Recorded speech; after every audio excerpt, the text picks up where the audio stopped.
मी चाललोय मुंबई आणि ते काबर कशासाठी ते तुम्हाला व्लॉग मध्ये पुढे समजण्यात. आपण चालले आहे प्लॅटिना ना, म्हणजे डायरेक्ट प्लॅटिना मुंबई बरं भुसावळ स्टेशनला. आपण आता पार्किंग मध्ये गाडी लावली आहे. भाऊ 35 रुपये घेता आणि डायरेक्ट एका दिवसाचे पार्क. भुसावळ स्टेशनला आपले सबस्क्रायबर आपल्याला भेटले. आणि आम्ही दादाचे व्हिडिओ कायम आमच्या परिवारात सगळे बिल. आता 10 वाजले आहे. आपली गाडी आहे 1 वाजून 20 मिनिटांना. कुठले हो तुम्ही?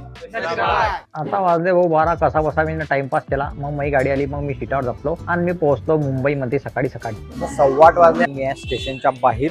तुम्ही तर आता आधी विचार करा असेल की मला काय हेलिकॉप्टर घेणार की विमान घेणार, पण तशी काही गोष्ट नाही. मला घ्यायचे माईक चांगल्या क्वालिटीचे. आता आपण जातोय बोरा बाजार. तुम्हाला भेटून आमचं भाग्य खुललं करत. आपण आता पोहोचले आहे दुकानाजवळ. तर आता आपण सगळी शॉपिंग केली. आपण याच्यामध्ये लाईट घेतलाय RGB, त्याचा स्टँड घेतला आहे, डीजेचा माईक घेतला आहे. आपले सबस्क्रायबर इथे रस्त्यावर भेटले. दीपक नाव आहे त्यांचं. मग मी ना केलं भाऊ मस्त पैकी जेवण. खूप चांगलं वाटतंय भाऊंना भेटून इथे.